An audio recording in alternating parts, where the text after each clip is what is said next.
इस विशेष प्रस्तुति में राम सेतु एक स्थान का नाम है, एक पुल का नाम है जो भारत को श्रीलंका से जोड़ता है, तमिलनाडु को श्रीलंका से जोड़ता है। एक अद्भुत प्राकृतिक चमत्कार भी है और हमारी हिंदू मान्यताओं के हिसाब से यह भगवान राम द्वारा बनाया गया था, लेकिन सरकार के इरादे इसको तोड़ने के हैं। सरकार का यह मानना है कि इसको तोड़कर वो शायद देश का कुछ आर्थिक लाभ जनरेट कर सके, प्राप्त कर सके। लेकिन डॉक्टर सुब्रमण्यम स्वामी ने इसके खिलाफ एक लंबी जंग लड़ी है और अब भी लड़ रहे हैं। आज हमारे साथ वो स्टूडियो में हैं और हम उनसे जानेंगे आज और ये समझेंगे कि उनकी लड़ाई कब से शुरू हुई, इस लड़ाई के मूल में कौन सी प्रेरणा है और वो कितने विश्वस्त हैं कि इस लड़ाई को वो कामयाबी से उसके अंजाम तक पहुंचाएंगे।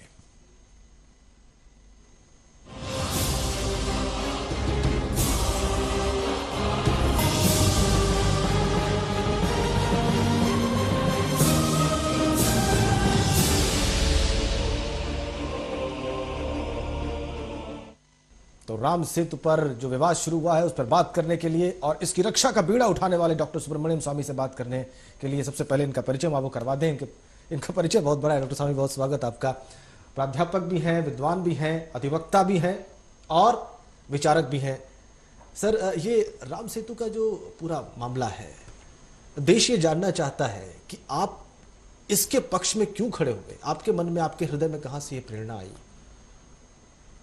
वास्तव में मैं तो उसमें इस विषय में कोई दिलचस्पी नहीं ले रहा था जी, लेकिन उस समय मैं 2007 की बात कर रहा हूँ जी, जब माननीय सुदर्शन जी सरसंघ चालक थे राष्ट्रीय स्वयंसेवक संघ के। जी जी। और बहुत वरिष्ठ साधु सन्यासी दयानंद सरस्वती जो तमिलनाडु के हैं, जी जी, और अशोक सिंघल, इन तीनों ने अलग अलग से मुझे कहा था कि इसको लेना चाहिए क्योंकि सरकार का नीयत खराब है, इसको तोड़ देंगे जी। और मैंने शुरू में कहा था कि ये तो धार्मिक विषय है और इसको कोई साधु संत वकील को रख के पिटिशनर बननी चाहिए जी। तो फिर उन्होंने बताया कि ये हुआ था, सारे 4 शंकराचार्यों ने और अनेक मठाधीशों ने एक पिटीशन में दस्तखत की थी और उसको कोर्ट में पेश हुआ था जी, सुप्रीम कोर्ट में, और वो रिजेक्ट हो गया। और सिर्फ रिजेक्ट नहीं हुआ परंतु निंदा भी की गई कि ऐसे धार्मिक विषयों को सुप्रीम कोर्ट में नहीं लाना चाहिए। तब बात थोड़ी दिन रुक गई। फिर एक दिन सुदर्शन जी ने फ़ोन किया मुझे कि 1 हफ्ते के अंदर वो RDX लगा के तोड़ने वाले हैं जी। तो मैंने कहा कि अब मैं जाऊंगा, ये पिटीशन पहले से डाला हुआ, डिसमिस हुआ है, तो कौन सुनेगा। तो उन्होंने कहा नहीं, कुछ करना चाहिए, नहीं तो हम लोग सब बड़े हताश हो जाएंगे, निराश हो जाएंगे जी। और ये हमारे आस्था पर बड़ी चोट होगी। तो तब मैंने सोचा कि रामचंद्र जी इस सेतु को बचाना चाहते हैं जी, तो मुझे कोई रास्ता वो बना के दे देंगे। जी जी। तो मैंने जाकर बस आंख बंद करके मैंने पिटीशन डाली और कोर्ट में पेश हुआ और मैंने सवाल उठाई कि भाई ऐसा परियोजना है। मैंने कहा कि ये परियोजना ना ये मनमानी से हुई है, सारे पहलुओं को सोचा नहीं गया, परिवहन का विषय है इसमें, और ये आर्थिक का जो इन्होंने गणित लगाई है ये सब बेकार है। मैं तो प्रोफेसर हूँ, मैं जानता हूँ ये सब कंप्लीट झूठा बनावटी आर्थिक लाभ दिखा रहे हैं। ये पिटीशन डाली है तो, लेकिन ये तोड़ देंगे तो फिर मेरा पिटीशन का मतलब ही नहीं रहेगा, इसका आधार हट जाएगा, फिर उसको आप डिसमिस कर दोगे तो मुझे मेरा सुनवाई भी नहीं होगी। तब जस्टिस अग्रवाल थे, उन्होंने स्टे ऑर्डर दिया। जी जी। तो एक बार वो रोक लग गई तो फिर तो मामला फिर उभरा जी कोर्ट में।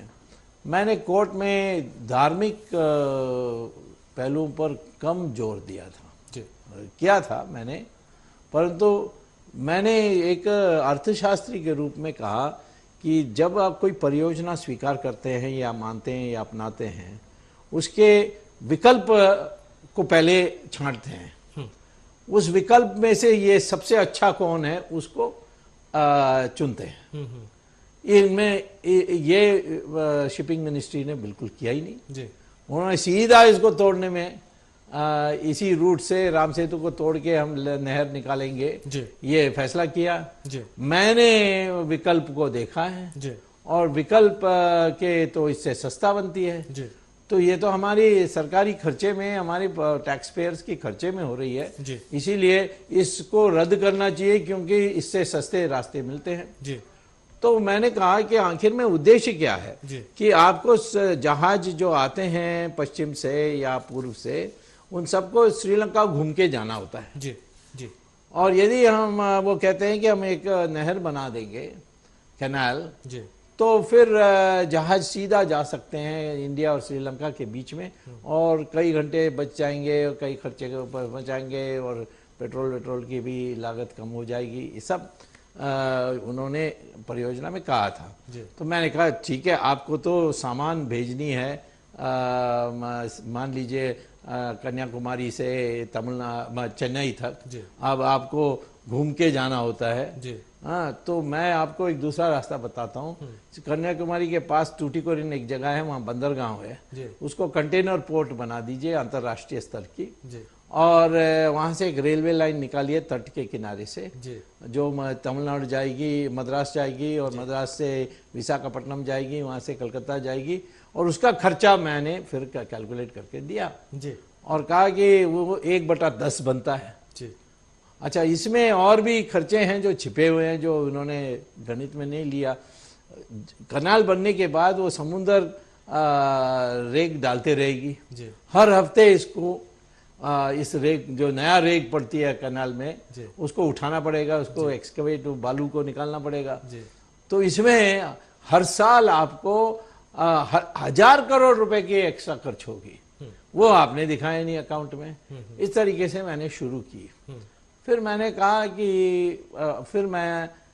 कहा कि ऐसे परियोजना करने में आपको परिवार यानी एनवायरमेंटल प्रोजेक्ट यानी रिपोर्ट लेनी चाहिए। आपने इंटरिम रिपोर्ट में प्रोजेक्ट ही ले ली, उसका फाइनल रिपोर्ट नहीं आया, तो ये एक अवैध है। दूसरा है कि आपने कोस्ट गार्ड से परमिशन लेनी चाहिए थी, आपने लिया नहीं। तीसरा, तमिलनाडु सरकार उस समय भी ये जयललिता थी मुख्यमंत्री, उससे नहीं ली थी। और फिर दूसरा है कि ये जो राम सेतु को काट के जाने वाली है, वो बिल्कुल जो श्रीलंका और हिंदुस्तान के बीच में जो समुद्र में जो सीमा है, उसको मीडियल लाइन कहते हैं, यानी जो रास्ता है उसके बीच में, उसके बहुत निकट है। और अंतर्राष्ट्रीय स्तर पर यूनाइटेड नेशंस का लॉ ऑफ द सी है, जो आजकल वो इटालियन जिक्र करते हैं मरीज के इंटरनेशनल वाटर्स। हाँ, वो नहीं, इंटरनेशनल लॉ ऑफ द सी, उसमें इंटरनेशनल वाटर्स की परिभाषा है। परंतु परियोजना आप कोई करोगे अपने समुद्र में और वो पड़ोसी देश की सीमा के, यानी जो सीमा है जो पड़ोसी देश और आपके बीच में होती है, उसका 25 किलोमीटर से निकट है, तो फिर आप उस देश की भी परमिशन मांगनी चाहिए। और ये जो परियोजना थी, ये तो 5 किलोमीटर दूर में थी सीमा से। तो मैंने श्रीलंका सरकार को चिट्ठी लिखी थी कि आपका परमिशन लिया, तो उन्होंने कहा परमिशन भी नहीं लिया, हमने विरोध भी किया लिखित में, अभी तक उन्होंने जवाब नहीं दिया। ये भी मैंने कोर्ट में पेश किया। तो मैंने कहा एक तो ये अवैध है, और आखिर में मैंने कहा कि हमारे क्रिमिनल लॉ में सेक्शन 295 है कि कोई भी आस्था का स्थान है या किताब है, पुस्तक है, कोई भी आस्था का कोई भी विषय हो, उसको आप कोई चोट पहुंचाएंगे तो आपको 7 साल की दंड मिलेगी। क्रिमिनल ऑफेंस है। तो मैंने कहा कि ये तो क्रिमिनल ऑफेंस हो जाएगा, क्योंकि ये आस्था का है। मैंने सारे शंकराचार्यों से चिट्ठी ले ली थी, एफिडेविट, और आरएसएस और विश्व परिषद ने 35 लाख दस्तखत भी ले ली लोगों से। मैंने कहा ये तो आस्था का है, इसमें तो कोई संदेह ही नहीं है, और इसीलिए इस पर आप कोई चोट पहुंचाएंगे तो ये तो क्रिमिनल ऑफेंस है, हाँ, अपराध है इंडियन पिनल कोड में। तो चीफ जस्टिस ने मुझे कहा कि क्या हमारे ऊपर केस डाल दोगे? मैंने कहा अभी तक तो नहीं डालूंगा, क्योंकि आपने ये इसको अनुमति नहीं दी है, आप हमारी सुनवाई कर रहे हैं। यदि आपका निर्णय होगा कि यहाँ ये परियोजना वैध है और इसको राम सेतु को तोड़ा जा सकता है, तो फिर तो मैं आपके ऊपर केस जरूर डालूंगा। तो कोर्ट में तो सब हंसे। आपने मुख्य न्यायाधीश को ये बात कही? यहाँ कहा था कि मैं आप करेंगे तो मैं आपके ऊपर ही केस डालूंगा, क्योंकि आपने जानबूझकर, ये जानते हुए आपने इस अपराध की। तो और अनेक सवाल पूछे। किसी ने पूछा कि वो समुद्र के बीच में है, कौन जाकर वहां उसको पूजा करेगा? मैंने कहा रोज सुबह मैं सूर्य को पूजा करता हूँ, कोई मैं सूर्य जाकर आता हूँ? तो ये तो आस्था दूर से भी होती है। और तो फिर सवाल आया कि ये प्राकृतिक बनी है या ये किसी ने बनाया, जैसे इसमें रामायण में लिखी है। तो मैंने कहा कि बद्री नारायण एक थे, जियोलॉजिकल सर्वे ऑफ इंडिया जो सरकारी है, उसने जाकर वहाँ देखा और देखा कि वहाँ ऐसे वो पत्थर नहीं कहा जाता, उसको दूसरे नाम देते हैं, क्योंकि ये मछलियों की हड्डी और ये शंख ये सब धीरे धीरे मिलते मिलते एक पत्थर जैसे बन जाती है। उसको कॉरल कहते हैं। और उसका विशेषता है कि अब पानी में छोड़ोगे तो तैरेगा। अब मैंने फिर रामायण से पढ़कर सुनाया कि हनुमान ने वो पत्थर लाए और उन्होंने रखा तो वो तैरने लगी। फिर उन्होंने श्री राम लिखी, तब वो जमा स्थिर हो गए। स्थिर हो गया जमा। तो फिर मैंने कहा कि जब रामचंद्र जी गए धनुषकोडी में और समुद्र राजा की पूजा की, उसने इस बात नहीं सुनी। 3 दिन की पूजा का लापरवाही की, तब उनको क्रोध आया। मानत जलधि जड़ गए 3 दिन बीती, विनय न मानत जलधि जड़ गए 3 दिन बीती, तो बोले राम सकोप तब भय बिनु होई न प्रीति। करेक्ट, बाण उन्होंने उठा लिया। तुलसीदास में। तो वाल्मीकि में वो यही कहते हैं कि क्रोध में आए, इसको तो विनय समझ में नहीं आती इस राम समुद्र राजा को, फिर मैं सिखाऊंगा। तो उन्होंने वो अग्नि बाण निकाली। तब वो समुद्र राजा ऊपर आया, कहा कि नहीं सारे प्राणी सब मर जाएंगे, इसका मत करिए। आपको चाहिए तो पानी के नीचे से एक पहाड़ जैसा, इसको रिज कहते हैं, रिज अंग्रेजी में रिज है, उसके ऊपर आप तट से लाकर पत्थर रखेंगे तो आपका सेतु बन जाएगा। तो मैंने कहा बद्री नारायण ने और उनके सारे जियोलॉजिकल सर्वे के उन्होंने इन्वेस्टिगेशन बहुत पहले की थी। उन्होंने ये कहा है कि एक समुद्र, वो जो समुद्र के तराई है उसमें से एक रिज निकलती है और उस रिज के ऊपर ये कॉरल रखी गई है। और कॉरल समुद्र के बीच में कभी पैदा नहीं होती है, ये सब तट के किनारे पैदा होती है, इसीलिए ये लाया गया है और इसीलिए इसको बनाया गया। किसने बनाया हम नहीं कह सकते, परंतु 10,000 साल से कम नहीं। और हमारे जो ग्रह हैं जो पुराण में दिया गया, उसके अनुसार रामचंद्र जी का समय लगभग एक 10,000 साल पहले। जी, मेरे पास कुछ ये अलग अलग लोगों के मत हैं, कुछ तो 17 लाख वर्ष पुराना भी बताते हैं। नहीं, वो क्या है कि वो जो उसका त्रेता युग का हिसाब जो है। जी। अब देखिए, जो ग्रह घूमते हैं वो जब एक पैटर्न में होते हैं एक जगह में, जैसे ज्योतिष कहते हैं इस ग्रह में है, इस ग्रह में है, इस घर में है। वो बार बार आती है, परंतु कभी 10,000 साल के बाद, जैसे 20,000 साल के बाद, ऐसे। तो जो रामचंद्र जी की अयोध्या से यानी लंका पहुंचने की समय की बात है, वो एक कैलकुलेशन 10,000 साल कहता है। दूसरा कहता है कि ऐसे हर 10,000 साल में ग्रह इस पैटर्न में आते हैं। तो ये 10,000 साल भी हो सकता है, 20,000 साल भी हो सकता है, 30,000 साल भी हो सकता है। मैं इसीलिए मैंने कहा कम से कम ये 10,000 साल है, पुराना है। सर, ये जो ये सरकार का तर्क है, इसको आपने सिरे से खारिज भी किया कि अगर आप यहाँ पर रेलवे ट्रैक बना दें तो उससे 1/10 खर्च आएगा और उसी वो फिर जहाज आएंगे और वो कंटेनर को उतारेंगे, वो वहां से रेलवे लाइन बंदरगांव से शुरू होगी और वहां से चल जाएगी। तो बड़ा एफिशिएंट है। अमेरिका में ऐसा होता है, तो जापान में का ये रवैया क्यों है आखिर? आपको क्या इसके पीछे सोच क्या लगती है? इसका एक और मैं पहलू बताता हूँ।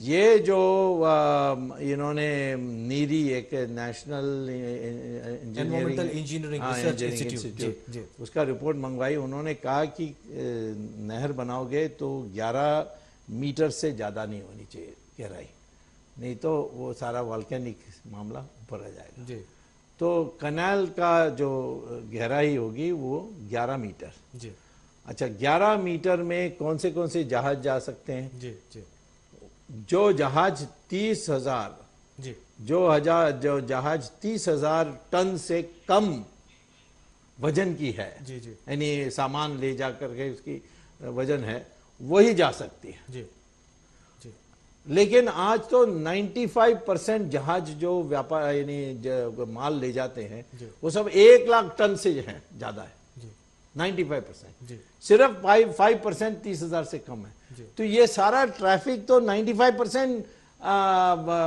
नहर बनने के बाद भी घूम के जाना पड़ेगा। जी जी तो सिर्फ ये 5% के लिए ये कौन है?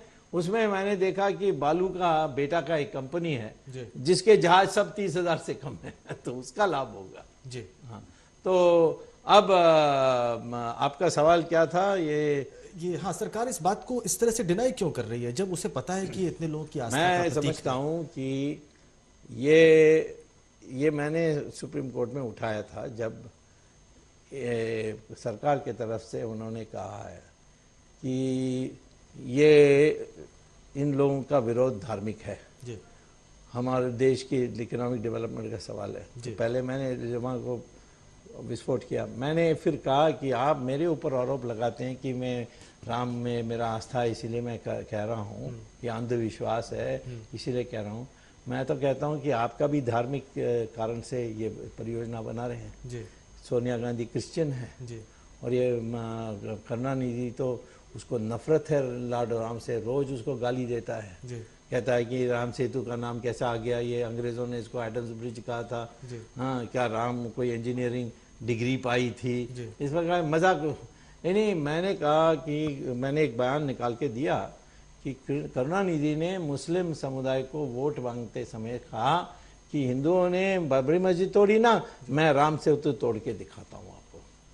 तो ये कहीं ना कहीं ये पीछे है। और ये सोनिया गांधी का जो क्रिश्चियन कि हिंदू के जो भी आस्था के विषय हैं उसको नष्ट करो ताकि एक हीन भावना हिंदुओं में पैदा हो कि हम नपुंसक हैं, हम कुछ नहीं कर सकते। लेकिन सर इस योजना को ग्रीन सिग्नल तो अटल बिहारी वाजपेयी की एनडीए सरकार ने 2003 में दिया था। वो तो बीजेपी से पूछना चाहिए। बात तो सही है जी कि क्योंकि जब 1999 में उस समय मुझे पता है कि ये बात आई थी तो हम लोगों ने विरोध किया था, फिर वो ठंडा हो गया। फिर इन्होंने बनाई एनडीए सरकार नई बनी आफ्टर इलेक्शन। उसमें वो डीएमके वाले आ गए। डीएमके वालों को खुश करने के लिए रामचंद्र जी का सेतु को तोड़ने के लिए फैसला किया होगा। मतलब आपको लगता है कि बीजेपी ने भी जो है आस्था नहीं, के साथ वो रिकॉर्ड में तो साफ है कि ये प्रोजेक्ट को देखिए, ये प्रोजेक्ट 1857 से सोचा गया है और 23 बार परियोजना बनाई गई और 23 बार रद्द हुई। जी। ये 24 बार जो एनडीए ने क्लियर की जी। ये तो एनडीए सरकार ने माने बीजेपी, क्योंकि मंत्री सब बीजेपी वाले थे। जी, जी। अरुण जेटली और पहले अरुण जेटली थे, फिर उसके बाद वेद प्रकाश गोयल थे, उसके बाद शत्रुघ्न सिन्हा, फिर वो कैबिनेट में गया, उसमें वाजपेयी थे, यशवंत सिन्हा थे, ये सब थे। तो और जॉर्ज फर्नांडिस ने बाद में मुझे जरूर कहा कि मुझे ये सारी जो आपने तथ्य बताई है मुझे पता होता तो मैं नहीं मानता, मैं तो उस समय करुणानिधि की बात पर आ गया था। तो अब जॉर्ज फर्नांडिस तो आ सकते हैं, परंतु जो राम मंदिर बनाने के लिए हम बोलते हैं उनको थोड़ा सोचना चाहिए था। ये बड़ी घोर विडंबना है सर, देश की जनता को अगर ये तथ्य पता चलेगा कि राम मंदिर का नाम लेकर उनसे पूछिए मुझे क्यों। मैं तो इतना कहूँगा जरूर कि जो रिकॉर्ड्स आए हैं सुप्रीम कोर्ट में उससे क्लियर है कि ये परियोजना बनी थी जब एनडीए की सरकार थी। जी जी। और क्यों, ये वो ही बता सकते हैं, मैं नहीं बता सकता, मुझे तो बिल्कुल समझ में आती ही नहीं है। चलिए, लेकिन आप एक बात स्पष्ट है कि डॉक्टर सुब्रमण्यम स्वामी ने अदालत के भीतर इस बात का प्रखर विरोध किया है। अभी भी वहां पर मुकदमा चल रहा है, फिर से सुनवाई है। अभी वर्तमान में कैसे सरकार ने आर.के. पचौरी की रिपोर्ट को किनारे किया, जो कि एक पर्यावरण वैज्ञानी है, और किस तरह से नए तर्क प्रस्तुत किए हैं, इस पर भी हम डॉक्टर सुब्रमण्यम स्वामी से बात करेंगे इस बहुत छोटे से ब्रेक के बाद।